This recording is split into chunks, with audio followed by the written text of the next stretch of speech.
بسم اللہ الرحمن الرحیم نحمدہ و نصلی علی رسولہ الکریم۔ چند دن پہلے عمار نامی ایک نوجوان سے جو ہے بات چیت ہوئی، غیر مقلدیت پر، تقلید پر جو ہے وہ اس بات پر زور دے رہے تھے کہ تقلید کی کوئی ضرورت نہیں ہے اور قرآن و حدیث جو ہے ہمارے لیے کافی ہے۔ تو دوران گفتگو جو مجھے محسوس ہوا کہ یہ جناب جو ہے خاص طور سے جو ہے امام اعظم ابو حنیفہ کو جو ہے ٹارگٹ کر رہے تھے، حالانکہ دیگر ائمہ کی بھی تقلید کی یہ منکر ہیں، لیکن جو نفرت اور جس طرح کا جو ہے انداز اور حسد جو ہے وہ امام اعظم ابو حنیفہ کے متعلق جو ہے نظر آیا، وہ دیگر ائمہ کے تعلق سے نظر نہیں آیا۔ اور انداز گفتگو میں، بات چیت میں جو ہے سری جو ہے گستاخی اور بالکل اس طریقے سے بات کرنا کہ جیسے امام اعظم ابو حنیفہ نے اپنی پوری رائے سے قرآن و حدیث کے مخالف محض اپنی رائے سے ایک نیا دین کھڑا کر دیا، اور اتنے بڑے بڑے لوگ اور اتنی بڑی امت کا آدھا تقریباً نصف حصہ جو ہے ان کی تقلید پر جو ہے وہ قائم ہو گیا۔ تو بالکل اس کا وہ یہ ثابت کرنا چاہ رہے تھے کہ اکثر جو لوگ ہیں وہ گمراہی کے راستے پر ہیں اور حق کو وہ پہچان نہیں رہی ہے۔ حق کو پہچاننے کا مطلب یہ ہے کہ آپ غیر مقلد ہو جائیں، اور بخاری شریف اور مسلم شریف یہ سب احادیث کی جو کتابیں ہیں ان کو فالو کریں۔ قرآن تو موجود ہے، ان کو فالو کریں۔ حالانکہ میں نے جو ہے وہ بہت ساری باتیں ان کے سامنے رکھی کہ بھائی قرآن و حدیث کے صرف ظاہری الفاظ سے دین اگر مرتب ہو جاتا ہے تو پھر ہر ایرا غیرہ جو ہے وہ مسائل کا استنباط کر سکتا ہے، اور یہی ہو بھی رہا ہے۔ تو بہت بڑی گستاخی کا ایک سلسلہ جو ہے وہ شروع ہو جائے گا اور دین کو بالکل جو ہے کھلونا بنا کر رکھ دیا جائے گا۔ اس کے لیے جو ہے کہ اجتہادی جو قوت ہے، جو ادراک ہے، اس کا ہونا بہت ضروری ہے۔ یہاں تک کہ بڑے بڑے جو ہے علماء یہ فرما دیا کہ اب جو ہے جو مطلق اجتہاد جو ہے وہ ممکن نہیں رہا، وہ بس ہو گیا۔ جو ائمہ اربعہ تک جو ہے اس کو محدود کر دیا گیا ہے کہ ان لوگوں نے جو اجتہاد کیا ہے وہ مطلق اجتہاد، باقی جو ہے جو اجتہاد ہوگا تو انہی کی پیروی میں ہوگا، اصول وہ مقرر کرے گا۔ اب کوئی نئی سرے سے اگر اصول تو اتنا فہم جو ہے اتنا لوگوں کا کبھی رہا نہیں کہ جو ہے وہ یہ ہو سکے۔ تو یہ معاملہ ہے۔ تو اس سلسلے میں جو ہے سوچا کہ کچھ جو ہے وہ بنایا جائے۔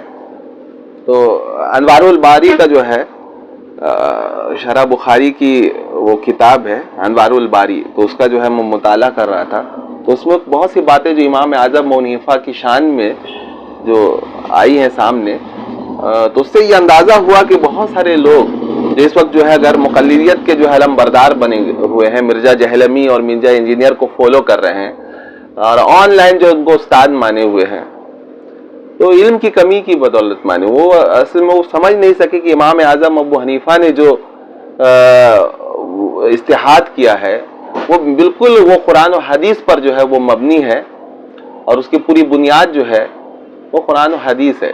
یہی وجہ ہے کہ حضرت عبداللہ ابن مبارک کے پاس جو ہے جب کوئی شخص جو ہے آیا اور بولا کہ بھائی وہ تو اپنی رائے سے جو اس طرح کا فتویٰ دیتے ہیں، تو امام عبداللہ بن مبارک جو بہت بڑے امیر المحدثین فی الحدیث ان کو کہا گیا ہے، اور امام بخاری جو ہے خود جو ہے ان کا نام بہت احترام سے لیتے ہیں عبداللہ ابن مبارک کا، اور عبداللہ ابن مبارک جو ہے وہ امام اعظم ابو حنیفہ کے شاگردوں میں۔ تو انہوں نے جو بات کہی کہ نہیں، ایسا نہیں کہو کہ امام اعظم ابو حنیفہ اپنی رائے سے کوئی بات کرتے ہیں، ایسا ہے ہی نہیں۔ ہے نا، بلکہ یہ کہو کہ وہ حدیث کی جو ہے وہ تشریح کرتے ہیں.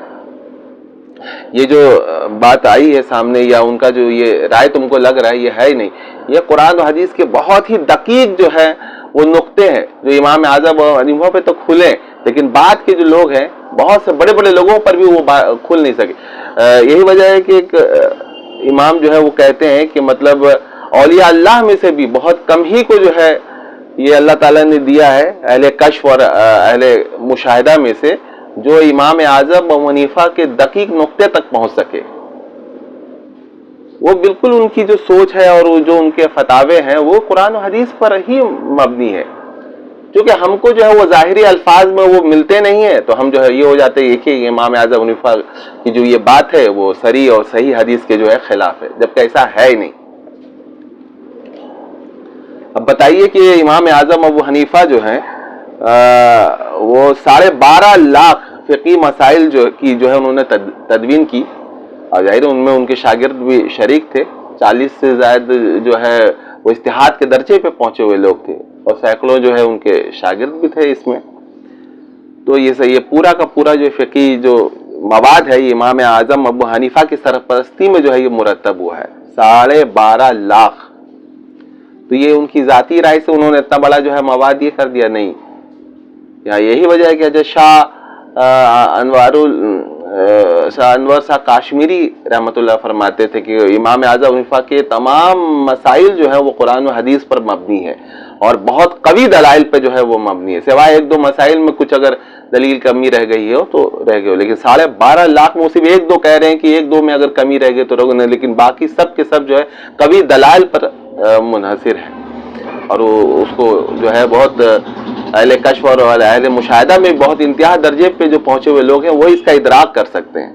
اب عامی سب سے وہ کر نہیں سکتا. جب یہ بڑے بڑے علماء یہ فرما گئے تو یہ مرزا انجینئر کا یہ فالو کرنے والا مرزا انجینئر کی اس بات کو کیا سمجھے گا؟ یہی وجہ ہے کہ اس کی زبان دراز ہے اور سری جو ہے گستاخی جو ہے حضرت امام اعظم حنیفہ کی شان میں کرتا رہتا ہے. اب اصل میں یہاں پہ ایک دھوکہ یہ بھی ہوتا ہے کہ بعض لوگ کہتے ہیں کہ امام اعظم حنیفہ سے کہاں حدیثیں جو ہے وہ روایت ہیں، وہ روایت نہیں ہے ان سے زیادہ جو انہوں نے روایت نہیں کی. ارے بھائی تو ایسا ہے ہی نہیں. اکابر صحابہ کرام حضرت ابوبکر صدیق، حضرت عمر فاروق، ان سے بھی روایتیں کہاں زیادہ ہے. حضرت ابو ہریرہ تو آخری مطلب جو ہے عہد میں جو ہے وہ ایمان لائے تھے، 2 سال 3 سال قریب جو ہے وہ صحبت اٹھائی ہے نبی کریم صلی اللہ علیہ وسلم کی، اور اتنی حدیثیں. سب سے زیادہ جو ہے حدیث کے جو راوی ہیں وہ حضرت ابو ہریرہ ہیں، لیکن کیا وہ اکابر صحابہ کے برابر ہیں؟ حضرت ابوبکر صدیق کے برابر ہیں ابو ہریرہ، حضرت عمر فاروق کے برابر ہیں، حضرت عثمان غنی کے برابر ہیں، لیکن یہ نہیں، اکابر صحابہ سے جو ہے وہ روایت کم ہے. تو کیوں ہے؟ اس کی وجہ یہ ہے کہ اصل میں ہم لوگوں نے سمجھا نہیں. ان کے فتاوی اور مسائل جو ابوبکر صدیق، حضرت عمر فاروق وہ درجہ اجتہاد کو پہنچے ہوئے تھے، انہوں نے اس کو جو مدون کہ وہ بڑی ان کو اگر مرتب کیا جائے تو سینکڑوں صفحات پر جو ہے مشتمل کتاب جو ہے وہ تیار ہو جائے. ان کے فتاوی و مسائل فقہ بھی احادیث و آثار موقوفہ کے حکم ہیں. یا شاہ ولی اللہ مہدی دہلوی نے وہ فرمایا ہے کہ یہ نہ سمجھائی جائے کہ ان کے جو فتاوی ہیں اور وہ جو مسائل جو مدون کے صحابہ کرام جو ہیں وہ اپنی ذاتی رائے سے کر گئے، نہیں، بس من و ان جو ہے یہی بات حضرت امام اعظم حنیفہ پر مطلب جو ہے مطلب یہ ہوتا ہے کہ امام اعظم حنیفہ نے وہ کثرت روایت تو نہیں کی، لیکن آپ کی جو تمام فتاوے 12.5 لاکھ کے قریب جو فقہی مسائل ہیں وہ بالکل وہ قرآن و احادیث پر جو ہے. خود امام اعظم فرماتے ہیں کہ ہمارے پاس جو احادیث کا بہت بڑا ذخیرہ ہے، لیکن انہوں نے چھوڑا کہ احادیث کے نام پر ہے نا کتاب الآثار، اس میں بھی حدیثیں ہیں اور صحابہ کرام کے جو ہے وہ اقوال اور افعال جو ہیں وہ ہیں. تو یہ کم کیوں ہے؟ تو یہ شروع سے رہا ہے کہ راوی جو ہے روایت کرنا یہ آسان ہے، لیکن کسی مسئلے پر ہے نا اس کا جواب تلاش کرنا، ظاہر ہے اس کا مطلب ہے کہ یہی وجہ ہے کہ وہ ایک بات کہی جاتی ہے کہ فقیہ کے لیے محدث ہونا ضروری ہے، لیکن محدث کے لیے فقیہ ہونا ضروری نہیں ہے. کیونکہ محدث کا کام کیا ہے کہ وہ بس وہ چھان بین کر کے جو ہے درایت اور روایت الفاظ کی چھان بین کر کے بس کو آگے بڑھا دینا ہے. اس کی گہرائی میں اجتہاد میں اترنا، اسے مسائل کا استنباط کرنا، یہ محدث کا کام نہیں، یہ فقیہ کا کام ہے. اور یہ فقیہ جو ہے یہ آسانی سے جو ہے یہ نہیں ہو سکتا. یہ قرآن احادیث پر بالکل جو ہے مطلب بہت بڑے دفاتر احادیث پر اس کی نظر ہونی چاہیے، تاکہ بعد میں اگر جو ہے کوئی بات آ جائے، سامنے آ جائے، تو معلوم ہو کہ نہیں یہ جو تبھی تو کچھ تو بات ہے کہ بڑے بڑے جو ہے اس امت کے جو ہے مجتہد حضرات جو ہیں، اور حضرت شاہ ولی اللہ محدث، حضرت شاہ عبد العزیز محدث دہلوی رحمۃ اللہ علیہ، کتنے بڑے بڑے، حضرت شاہ عبد الحق محدث دہلوی، علماء دیوبند میں کیسے کیسے اکابر، مولانا شفیع تھانوی، مولانا رشید احمد گنگوئی، اور علماء بریلی میں آپ دیکھیے تو احمد رضا خان صاحب، کتنے بڑے بڑے لوگ جو ہیں وہ سب وہ امام اعظم اور حنیفہ کے تو سب مقلد ہیں. تو ان کو یہ بات کہیں نہیں سوجی، کیوں نہیں سوجی ان کو کہ بھائی امام اعظم کی تقلید ہم کیوں کریں؟ ہم تو خود ہی جو ہے قرآن و حدیث کے جاننے والے ہیں، تو خود ہی جو ہے اپنا جو ہے ایک الگ مسلک جو ہے وہ مرتب کر لیں. ان کو یہ بات نہیں سوچتی ہے. لیکن یہ غیر مقلد، یہ جب آج کے نوجوان ہیں جن کو نہ صحیح سے قرآن پڑھنا آتا ہے، نہ حدیث کے الفاظ جو ہے عربی متن میں پڑھ پاتے ہیں، لیکن ان کو یہ بات سمجھ میں آتی ہے کہ امام اعظم تو اپنی رائے سے بات کر گئے. یہ بالکل جہالت پر مبنی یہ بات ہے. اب بتائیے وہ عمار صاحب وہ یہ بات بھی کہہ رہے تھے کہ مطلب جو ہے ہم کو کوفہ سے نہیں لینا ہے، ہم کو جو ہے مدینہ سے جو ہے مسائل لینا ہے. تو امام اعظم ابو حنیفہ تو کوفہ کے تھے، تو وہ تو حدیثوں کو گڑھنے کا وہ مرکز تھا، تو ہم مطلب کیوں جو ہے ان کی پیروی کریں؟ اور جو لوگ ان کی پیروی کرتے ہیں وہ بھی دراصل جو ہے ایک طرح کے بناوٹی اور وہ گڑی ہوئی احادیث پر جو ہے مبنی جو ہے وہ یہ چیز. ارے بھائی بے وقوف، تم کو خود نہیں معلوم ہے کہ امام بخاری کتنی مرتبہ جو ہے وہ کوفہ گئے؟ کوفہ مرکز علم تھا. خود امام بخاری کہتے ہیں کہ بھائی دوسرے شہروں میں تو میں جتنی بار گیا ہوں تو اس کو گن کر بتا سکتا ہوں کتنی بار گیا، لیکن میں کوفہ اور بغداد اتنی بار گیا ہوں کہ میں گن بھی نہیں سکتا کہ کتنی بار گیا. امام بخاری جو ہے وہ ظاہر ہے کہ کوفہ کے وہ یہ ہو رہے ہیں، ان سے متاثر ہو کہ وہ علم کا مرکز ہے. اور آپ اٹھا کے دیکھیں تو ذرا کہ کوفہ اس وقت جو ہے کتنا بڑا مرکز تھا، کتنے بڑے بڑے علماء جو ہیں سب جمع ہو گئے تھے کوفہ میں. تو ہم کو معلوم نہیں ہے، اور ہم جو زبان میں آیا بس وہ بول دیا. حالانکہ ہم نے کہا کہ بھائی اگر آپ کو مدینہ منورہ سے جو ہے مسائل لینے ہیں تو پھر تم غیر مقلد کیوں ہوتے؟ امام مالک کی اقتدا کر لو. امام مالک تو مدینہ منورہ ہی میں رہے، اور وہیں کے جو ہے علماء سے جو ہے انہوں نے علم حاصل کیا، تو تم ان کی تقلید کیوں نہیں کرتے؟ وہاں بھی وہ بھاگ گئے. مطلب تقلید سے ان کو چیر ہے، یہ کسی کے پیچھے نہیں چلیں گے، اپنے نفس کے پیچھے چلیں گے. قرآن و حدیث کا نام تو دیں گے لیکن یہ چلیں گے اپنے نفس کے پیچھے. تو یہ ہے معاملہ. اللہ تعالیٰ جو ہے اس طرح کے لوگوں سے بچائے. اب اٹھا کر دیکھیے کہ امام اعظم کے جو اساتذہ میں کتنا بڑا بڑا نام آتا، ان کا علم کا جو ہے وہ سوتا کہاں سے جو ہے جاری ہو رہا ہے. حضرت عبداللہ بن مسعود یہ امام اعظم کی علمی خاندان کے مورث اعلیٰ ہیں، اور ان سے جو علم حضرت علی کرم اللہ وجہہ اور ان سب حضرات سے جو انہوں نے علم حاصل کیا. حضرت علقمہ بن قیس ان کے اساتذہ میں ہیں، تابعی ہیں. حضرت ابراہیم نخعی تابعی ہیں. حماد بن ابی سلیمان جو امام بخاری و مسلم بھی ان سے روایت کرتے ہیں، یہ سب اساتذہ میں ہے. روایت میں آتا ہے کہ 4000 کے قریب جو ہے علماء فقہاء سے جو ہے امام اعظم نے علم حاصل کیا. تو ان سے کیا علم حاصل کیا انہوں نے؟ بس اگر وہ اپنی رائے سے بات کرنی تھی تو اپنے کمرے میں بیٹھ کر کے اپنی رائے سے بہت بڑا دفتر تیار کر سکتے تھے. یہ 4000 علماء ظاہر ہے مختلف شہروں میں رہتے ہوں گے، وہاں کا دور اس تک سفر کرنا اتنا آسان نہیں تھا. دور دراز کا سفر طے کرنا، ان تک پہنچنا، ان کی صحبت اٹھانا. حضرت امام بخاری کے بارے میں تو آتا ہے کہ 1000 تک وہ کہتے ہیں کہ 1000 علماء اساتذہ سے انہوں نے علم حاصل کیا. اور امام اعظم حنیفہ کے بارے میں آتا ہے 4000. اپنی دور بھی تو دیکھیں کہ امام بخاری کا دور کتنا پیچھے اور امام اعظم حنیفہ کا دور کتنا آگے.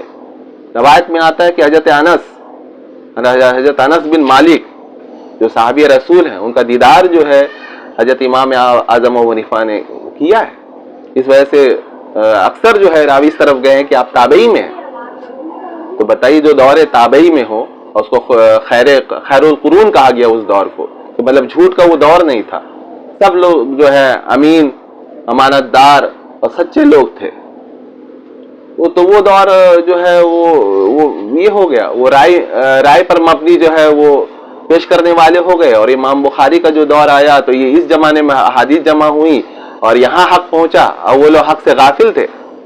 یہ عجیب سی بات ہے. دراصل ہم لوگ علم کی گہرائی تک پہنچے نہیں، اس کی وجہ سے اس طرح کی زبان استعمال کرتے ہیں.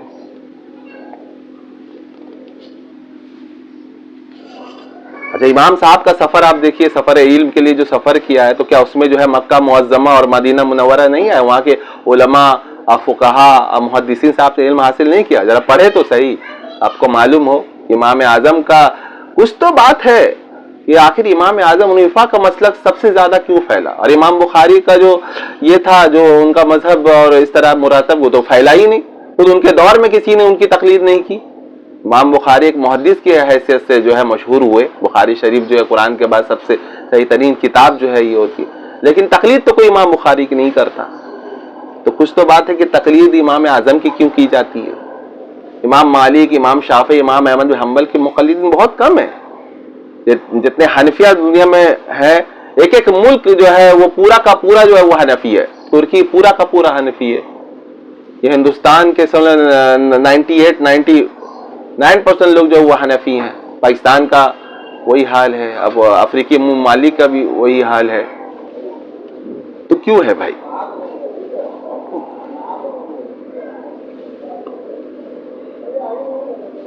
تو کوفہ کے بارے میں جو بات ہو رہی تھی، آپ رجال کی کتابیں اٹھا کر دیکھیے، ہزاروں راوی کوفہ ہی کے ملیں گے. اور امام بخاری اور صحیح مسلم اور کتب صحاح کی بہت سی کتابوں میں ان راویوں کے جو ہے آپ کو نام ملیں گے جو کوفہ سے تعلق رکھتے ہیں. تو کوفہ سے اتنی چیڑ ہے اگر امام اعظم حنیفہ کی وجہ سے، تو ان راویوں کا نام جو احادیث میں کیوں آتا ہے؟ علم سے بات کریں تو بات بنے. امام ترمذی نے کوئی باب جو بھی باندھا ہے اپنی کتاب میں، تو شاید ہی کوئی باب ہو جہاں پر جو ہے انہوں نے اہل کوفہ کا مذہب جو ہے نقل نہ کیا ہو. لیکن امام ترمذی جو ہے خود اپنے استاد ہے نا امام بخاری کا مذہب جو ہے نقل نہیں کرتے، مطلب ان کو مجتہد مطلق نہیں مانتے تھے، اس لیے ان کا مذہب بھی انہوں نے نقل نہیں کیا کہ وہ فقہ میں جو ہے کس طرف گئے ہیں اور کیا یہ رائے ہے. تو امام ترمذی بالکل نظر انداز کر گئے، جبکہ اہل کوفہ کے جو علماء ہیں، خاص طور سے امام اعظم حنیفہ، ان کا مسلک اور ان کے مذہب کو جو ہے تفصیلاً جو ہے انہوں نے بیان کیا ہے. اور اہل کوفہ کو تو وہ کہتے تھے عالم بمعانی فی الحدیث، مطلب حدیث کے جو معنی ہے اس کو سمجھنے میں یہ لوگ عالم ہیں، مطلب علم میں سب سے جو ہے افضل ہیں. تو یہ بہت گہرائی سے جو ہے حدیث کے معنی سمجھ لیتے. صرف ظاہری الفاظ سے جو ہے وہ احکام تھوڑے مرتب ہو جائیں گے.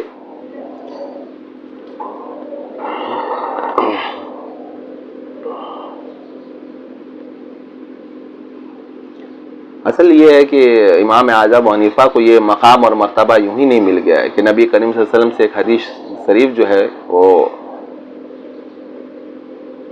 جو ہے مروی ہے، اور مختلف جو ہے الفاظ کے ساتھ جو ہے وہ یہاں تک کہ بخاری و مسلم نے بھی اس حدیث کو جو ہے وہ پیش کیا ہے کہ اگر علم سریا پر بھی ہوگا تو کچھ لوگ ابنائے فارس کے اس کو ضرور حاصل کر لیں گے. تو یہ ابنائے فارس سے مراد کون ہے؟